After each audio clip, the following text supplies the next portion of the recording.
ਕਿ ਆਪਾਂ ਜਾਲੀ ਮਾਸਟਰਾਂ ਤੋਂ। ਮਾਸਟਰ ਸਾਨੂੰ ਕਦੇ ਕਹਿੰਦੇ ਹੁੰਦੇ ਸੀਗੇ ਕਿ ਜਾਲੀ ਕੰਮ ਨਾ ਕਰਿਆ ਕਰੋ, ਕੰਮ ਸਹੀ ਕਰਿਆ ਕਰੋ ਤੇ ਬੰਦੇ ਦੇ ਪੁੱਤ ਬਣ ਕੇ ਕਰਿਆ ਕਰੋ। ਪਰ ਹੁਣ ਜਿਹੜੇ ਆਪ ਪੜ੍ਹਾਉਣ ਵਾਲੇ ਨੇ ਇਹਨਾਂ ਦੱਸਦੇ ਆ ਕਿ ਡਿਗਰੀਆਂ ਦਾ ਖਾਸਾ ਰੌਲਾ ਪਿਆ ਖੜਾ ਹੈ।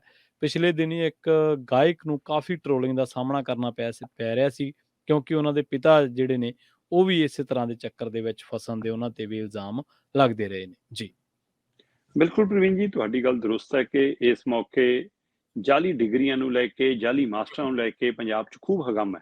ਜੀ ਔਰ ਚਾਹੇ ਇਹ 1% ਵੀ ਨਾ ਹੋਣ, ਪਰ ਇਹਦੇ ਨਾਲ ਪੂਰਾ ਮਾਸਟਰਾਂ ਦਾ ਖੇਤਰ ਸਵਾਲਾਂ ਦੇ ਘੇਰੇ 'ਚ ਆ ਗਿਆ। ਮਤਲਬ ਮਾਸਟਰ ਜਦ ਆਪਣੇ ਘਰ ਨੂੰ ਜਾਊ, ਕਲਾਸ 'ਚ ਆਊ, ਮਿੱਤਰਾਂ 'ਚ ਬੈਠੂ, ਸਾਰੇ ਪੁੱਛਣਗੇ ਦੇਖੀ ਕਿਤੇ ਤੂੰ ਵੀ ਤਾਂ ਜਾਲੀ ਡਿਗਰੀ ਨਾਲ ਤਾਂ ਨਹੀਂ ਲੱਗਿਆ। ਹਾਂਜੀ ਹਾਂਜੀ ਸੋ ਬਿਲਕੁਲ। ਇਸ ਨੇ ਸਾਰਿਆਂ ਨੂੰ ਹੀ ਸਵਾਲੀਏ ਚਿੰਨ੍ਹ ਦੇ ਦਾਇਰੇ 'ਚ ਲਿਆ ਕੇ ਖੜਾ ਕਰ ਦਿੱਤਾ। ਵੈਸੇ ਇਹ ਮਾਮਲਾ ਜਿਵੇਂ ਤੁਸੀਂ ਕਿਹਾ, ਬਿਲਕੁਲ ਪਿਛਲੇ ਦਿਨਾਂ ਦੇ ਵਿੱਚ ਅੰਮ੍ਰਿਤ ਮਾਨ ਪੰਜਾਬ ਦਾ ਗਾਇਕ ਹੈ, ਉਹਦੇ ਬਾਪੂ ਦੇ ਹਵਾਲੇ ਨਾਲ ਖਾਸਾ ਚਰਚਾ ਚਾਹੀ ਕਿ ਉਹਦੇ ਬਾਪੂ ਦੀ ਡਿਗਰੀ ਜਾਲੀ ਹੈ ਜੀ ਜਾਂ ਨਕਲੀ ਹੈ ਜੀ। ਇਸ ਮਾਮਲੇ ਬੇਸ਼ੱਕ ਉਹ ਰਿਟਾਇਰਮੈਂਟ ਲੈ ਗਏ, ਤੇ ਪਰ ਜੇਕਰ ਸਰਕਾਰ ਪੁਣਛਾਣ ਤੇ ਆ ਗਈ ਤਾਂ ਸਮਝ ਲਓ ਉੱਥੇ ਤੱਕ ਵੀ ਮਾਮਲਾ ਜਾ ਸਕਦਾ। ਜੇ ਸਹੀ ਹੋਣਗੇ ਤਾਂ ਠੀਕ ਆ, ਨਾ ਹੋਇਆ ਤਾਂ ਉਹਦੀ ਵੀ ਸਾਰਾ ਕੁਝ ਰਿਕਵਰੀ ਵੀ ਹੋ ਸਕਦੀ ਹੈ। ਪਰ ਹੁਣ ਜਿਹੜਾ ਮਾਮਲਾ ਚਰਚਾ 'ਚ ਹੈ, ਇਹ ਮੋਹਾਲੀ ਦੀ ਇੱਕ ਪ੍ਰਿੰਸੀਪਲ ਦੀ ਗ੍ਰਿਫਤਾਰੀ ਤੋਂ ਬਾਅਦ ਆਇਆ। ਠੀਕ ਹੈ। ਮੋਹਾਲੀ ਦੇ ਫੇਜ਼ 11 ਦੇ ਵਿੱਚ ਪਰਮਜੀਤ ਕੌਰ ਨਾਂ ਦੀ ਬੀਬੀ ਪ੍ਰਿੰਸੀਪਲ ਲੱਗੀ ਹੋਈ ਸੀ ਤੇ ਉਹਦੀ ਡਿਗਰੀ ਜਾਲੀ ਨਿਕਲ ਗਈ। ਠੀਕ ਹੈ ਜੀ। ਤੇ ਜਾਲੀ ਡਿਗਰੀ ਦੇ ਮਾਮਲੇ 'ਚ ਉਹਦੀ ਗ੍ਰਿਫਤਾਰੀ ਵੀ ਹੋ ਗਈ। ਔਰ ਉਸ ਤੋਂ ਬਾਅਦ ਵਿਜੀਲੈਂਸ ਨੇ ਇਹ ਸਾਰਾ ਮਾਮਲਾ ਖੋਲ੍ਹਿਆ। ਇਸ ਮੌਕੇ ਵਿਜੀਲੈਂਸ ਦੀ ਰਡਾਰ ਦੇ ਉੱਤੇ 100 ਤੋਂ ਵੱਧ ਜਾਲੀ ਡਿਗਰੀਆਂ ਵਾਲੇ ਜਾਂ ਜਾਲੀ ਕਾਗਜ਼ਾਂ ਦਸਤਾਵੇਜ਼ਾਂ ਦੇ ਹਵਾਲੇ ਨੌਕਰੀ ਹਾਸਲ ਕਰਨ ਵਾਲੇ ਮਾਸਟਰ ਆ ਗਏ। ਠੀਕ ਹੈ। ਤੇ ਇਹਨਾਂ 'ਚੋਂ 13 ਤਾਂ ਇਕੱਲੇ ਲੁਧਿਆਣੇ ਦੇ ਨਾਲ ਸੰਬੰਧਿਤ ਨੇ। ਹੁਣ ਲੁਧਿਆਣੇ ਵਾਲੇ ਮਾਸਟਰ ਤਾਂ ਸਾਰੀ ਸੋਚਦੇ ਹੋਣਗੇ ਕਿਤੇ ਮੇਰੀ ਵਾਲੀ ਵੀ ਨਾ ਫੜੋ, ਜੋ ਜਿਹਦੀ ਅਸਲੀ ਆ ਉਹਨੂੰ ਵੀ ਲੱਗਣ ਲੱਗ ਜਾਣਾ, ਕਿਤੇ ਮੇਰੀ ਵੀ ਨਾ ਜਾਲੀ ਕਹਿ ਦੇਣ। ਸੋ ਪੂਰਾ ਮਾਮਲਾ ਸਮਝਣ ਲਈ ਪ੍ਰਵੀਨ ਜੀ ਤੁਹਾਨੂੰ ਮੈਂ ਦੱਸਣਾ ਚਾਹੁੰਦਾ ਕਿ ਬਕਾਇਦਾ ਤੌਰ ਤੇ ਵਿਜੀਲੈਂਸ ਵਿਭਾਗ ਨੇ ਇਹ ਜਾਂਚ ਆਰੰਭੀ ਆ। ਔਰ ਜਾਂਚ ਵੀ ਅੱਜ ਦੀ, ਕੱਲ ਦੀ, ਪਿਛਲੀ ਸਰਕਾਰ ਦੀ ਜਾਂ ਉਹ ਤੋਂ ਪਿਛਲੀ ਸਰਕਾਰ ਦੀ 20 ਸਾਲਾਂ ਦੀ ਆ। ਇਹ ਉਹ ਹੋਣੀ ਚਾਹੀਦੀ ਆ, ਪਰ ਇਕੱਲੇ ਮਾਸਟਰਾਂ ਦੇ ਵਿਭਾਗ 'ਚ ਨਹੀਂ, ਸਮੁੱਚੇ ਸਾਰੇ ਵਿਭਾਗਾਂ ਦੀ ਜਾਂਚ ਹੋਣੀ ਚਾਹੀਦੀ ਆ।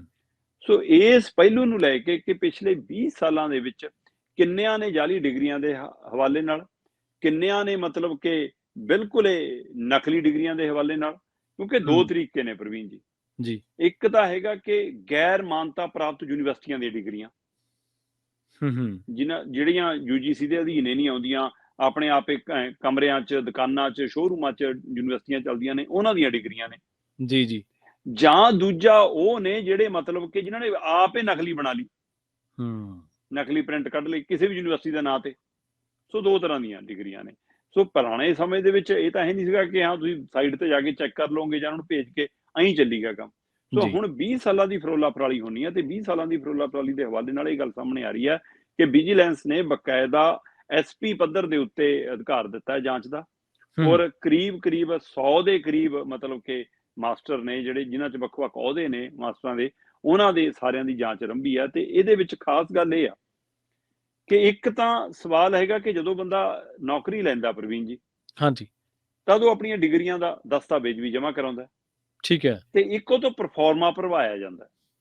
ਉਸ ਪਰਫਾਰਮੇ ਦੇ ਵਿੱਚ ਉਹਨੇ ਆਪਣੀ ਵਿਦਿਅਕ ਯੋਗਤਾ ਲਿਖਣੀ ਹੁੰਦੀ ਆ। ਤੇ ਵਿਦਿਅਕ ਯੋਗਤਾ ਦੇ ਨਾਲ ਲਿਖਣਾ ਹੁੰਦਾ ਕਿ 10ਵੀਂ ਕਿੱਥੋਂ ਕੀਤੀ, 12ਵੀਂ ਕਿੱਥੋਂ ਕੀਤੀ, BA ਦੀ ਡਿਗਰੀ ਜਾਂ ਮਾਸਟਰ ਨਾਲ ਸੰਬੰਧਿਤ ਕੋਈ B.Ed, M.Ed, ਉਹ ਡਿਗਰੀਆਂ ਜਾਂ PhD ਜੋ ਵੀ ਕੀਤਾ ਉਹ ਕਿੱਥੋਂ ਕੀਤੀਆਂ। ਔਰ ਉਹਦੇ ਵਿੱਚ ਦੋ ਚੀਜ਼ਾਂ ਲਿਖਣੀਆਂ ਹੁੰਦੀਆਂ, ਇੱਕ ਤਾਂ ਸੰਸਥਾ ਦਾ ਨਾਮ, ਸਕੂਲ, ਕਾਲਜ, ਯੂਨੀਵਰਸਿਟੀ ਜੋ ਵੀ ਹੈ ਉਹਦਾ ਨਾਮ, ਫਿਰ ਡਿਗਰੀ ਦੇਣ ਵਾਲੀ ਯੂਨੀਵਰਸਿਟੀ, ਬੋਰਡ, ਵਿਭਾਗ ਕਿਹੜਾ, ਉਹਦਾ ਨਾਮ। ਹੁਣ ਹੋਇਆ ਕਿ ਪੰਜਾਬ ਸਕੂਲ ਸਿੱਖਿਆ ਬੋਰਡ ਕੋਲ ਇਹ ਤਾਂ ਹੈਗਾ ਕਿ ਹਾਂ ਫਲਾਣਾ ਸਿੰਘ ਮਾਸਟਰ ਲੱਗਿਆ, ਫਲਾਣਾ ਕੁਮਾਰ ਮਾਸਟਰ ਲੱਗਿਆ, ਤੇ ਇਹਨਾਂ ਮਾਸਟਰਾਂ ਨੇ ਜੀ ਮਤਲਬ ਕਿ ਆਹ ਡਿਗਰੀ ਹਾਸਲ ਕੀਤੀ ਹੋਈ, ਇਹ ਤਾਂ ਲਿਖਤਾ ਵਿਦਿਅਕ ਯੋਗਤਾ MA B.Ed। ਠੀਕ ਹੈ। ਪਰ ਅੱਗੇ ਦੱਸਿਆ ਹੀ ਨਹੀਂ ਕਿ MA ਕਿੱਥੋਂ ਕੀਤੀ ਜਨਾਬ ਨੇ, B.Ed ਕਿੱਥੋਂ ਕੀਤੀ। ਇਹਦਾ ਰਿਕਾਰਡ ਪੰਜਾਬ ਸਕੂਲ ਸਿੱਖਿਆ ਵਿਭਾਗ ਕੋਲ ਵੀ ਨਹੀਂ ਹੈਗਾ। ਜੀ ਹੁਣ ਆ ਜੋ ਜਾਲੀ ਮਾਮਲੇ ਤੇ, ਜਾਲੀ ਡਿਗਰੀਆਂ ਜਾਂ ਗੈਰ ਮਾਨਤਾ ਪ੍ਰਾਪਤ ਯੂਨੀਵਰਸਿਟੀਆਂ ਦੀ ਡਿਗਰੀਆਂ ਦੇ ਜਿਹੜੇ ਮਾਮਲੇ ਸਾਹਮਣੇ ਆ ਰਹੇ ਨੇ ਪ੍ਰਵੀਨ ਜੀ, ਉਹ ਜ਼ਿਆਦਾਤਰ ਬਿਹਾਰ ਤੇ UP ਨਾਲ ਸੰਬੰਧਿਤ ਨੇ। ਠੀਕ ਹੈ। ਬਿਹਾਰ ਤੇ UP ਦੀਆਂ ਜਾਲੀ ਡਿਗਰੀਆਂ ਨੇ।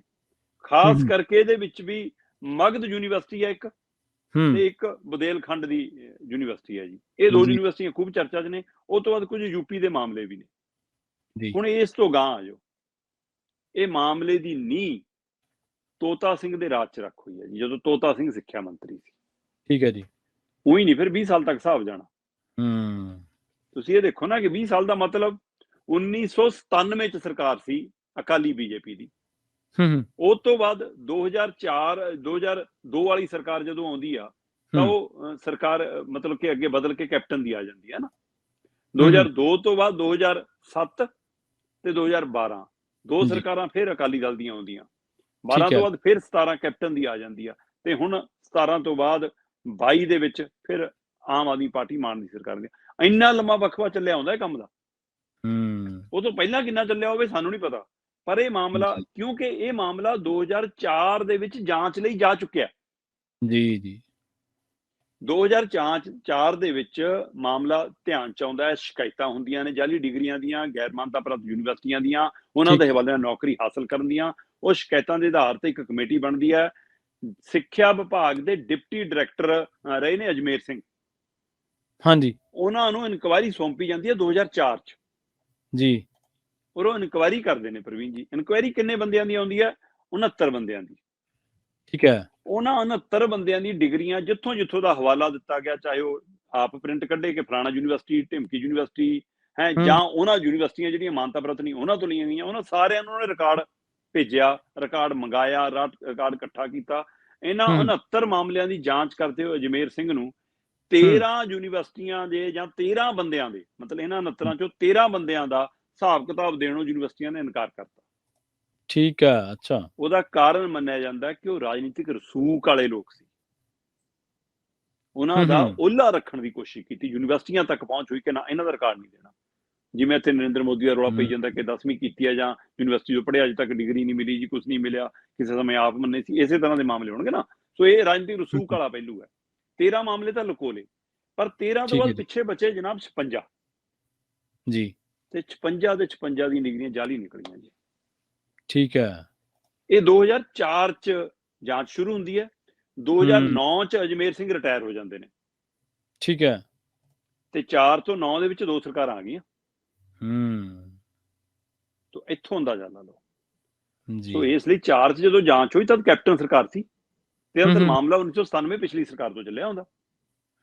ਤੇ ਉਹ ਤੋਂ ਬਾਅਦ 7 ਦੇ ਵਿੱਚ ਫਿਰ ਬਾਦਲਾਂ ਦੀ ਸਰਕਾਰ ਆ ਗਈ, ਤੇ 9 ਚ ਰਿਟਾਇਰ ਹੁੰਦੇ ਨੇ। 4 ਤੋਂ ਲੈ ਕੇ 9 ਤੱਕ ਇਹ ਰਿਪੋਰਟ ਪਈ ਰਹੀ, ਕਿਸੇ ਨੇ ਨਹੀਂ ਘੋਖੀ, ਕੋਈ ਕਾਰਵਾਈ ਨਹੀਂ ਹੋਈ। ਤੇ ਉਹ ਤੋਂ ਬਾਅਦ ਫਿਰ ਸਰਕਾਰਾਂ ਬਦਲਦੀਆਂ ਰਹੀਆਂ, ਕੈਪਟਨ ਫਿਰ ਆ ਕੇ ਚਲੇ ਗਏ, ਪਰ ਇਹ ਮਾਮਲਾ ਠੰਡੇ ਵਸੇ। ਜਦੋਂ ਰਿਪੋਰਟ ਕਹਿੰਦੇ, ਜਿਵੇਂ ਜੀਰੇ ਵਾਲੀ ਰਿਪੋਰਟ ਆਪਾਂ ਗੱਲ ਕੀਤੀ ਸੀ, ਜੀਰਾ ਸ਼ਰਾਬ ਫੈਕਟਰੀ ਦੇ ਵਿੱਚ ਉਸ ਸਮੇਂ ਦੀ ਰਿਪੋਰਟ ਵਿਧਾਨ ਸਭਾ ਦੀ ਕਮੇਟੀ ਨੇ ਵੀ ਕਹਿਤਾ ਸੀ ਕਿ ਫੈਕਟਰੀ ਭਾਈ ਗਲਤ ਕੰਮ ਕਰਦੀ ਹੈ, ਸਹੀ ਕਾਨੂੰਨ ਦੀ ਪਾਲਣਾ ਨਹੀਂ ਕਰਦੀ ਹੈ, ਧਰਤੀ 'ਚ ਪਾਣੀ ਗਿਰਦੀ ਹੈ, ਤਾਂ ਉਹਦੇ ਪਰ ਕਾਰਵਾਈ ਨਹੀਂ।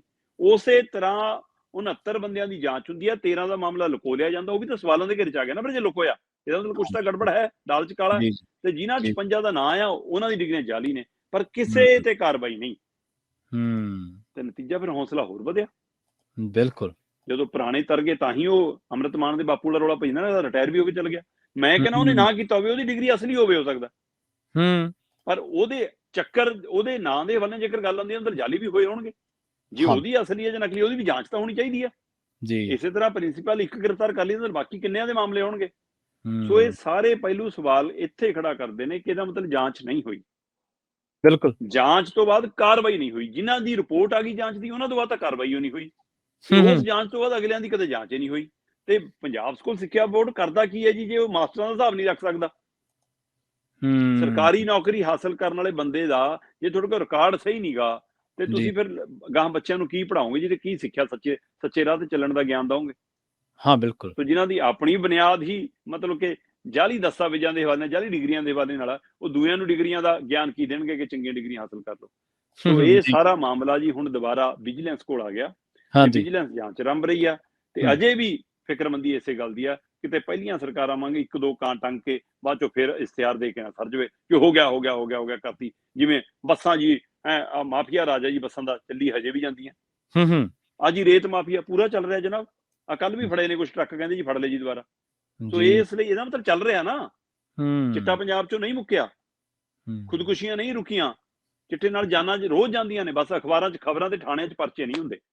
ਸੋ ਇਸ ਲਈ ਇਸ ਮਾਮਲੇ ਦੇ ਵਿੱਚ, ਇਹ ਮਾਮਲਾ ਸਾਹਮਣੇ ਆਉਣ ਤੋਂ ਬਾਅਦ ਇੱਕ ਪਹਿਲੂ ਇਹ ਹੈ ਕਿ ਕੀ ਸਾਰੇ ਫੜੇ ਜਾਣਗੇ, ਸਭ ਫੜੇ ਜਾਣਗੇ, ਜਾਲੀ ਮਾਸਟਰ, ਨਕਲੀ ਮਾਸਟਰ, ਜਾਲੀ ਡਿਗਰੀਆਂ ਵਾਲੇ ਮਾਸਟਰ, ਜਾਂ ਫਿਰ 1-2 ਨੂੰ ਫੜਨ ਤੋਂ ਬਾਅਦ ਮਾਮਲਾ ਕਿਤੇ ਬੈਠ ਕੇ ਬੰਦ ਕਮਰੇ 'ਚ ਤੈਅ ਹੋ ਜਾਏਗਾ। ਇਹ ਵੀ ਫਿਕਰ ਕਰਦਾ।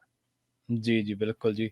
ਸੋ ਬੜੀ ਹੈਰਾਨੀ ਦੀ ਗੱਲ ਤਾਂ ਇਹ ਆ ਸ਼ਰਮਾ ਜੀ ਕਿ ਪਤਾ ਨਹੀਂ ਕਿਹੜੇ ਮੂੰਹ ਨਾਲੇ ਲੋਕ ਕਹਿੰਦੇ ਹੋਣਗੇ ਕਿ ਭਾਈ ਪੜ੍ਹਿਆ ਕਰੋ, ਸਖਤ ਮਿਹਨਤ ਕਰਿਆ ਕਰੋ ਤੇ ਮੁੜ ਕੇ ਤੁਹਾਨੂੰ ਨੌਕਰੀਆਂ ਹਾਸਲ ਹੋਣਗੀਆਂ।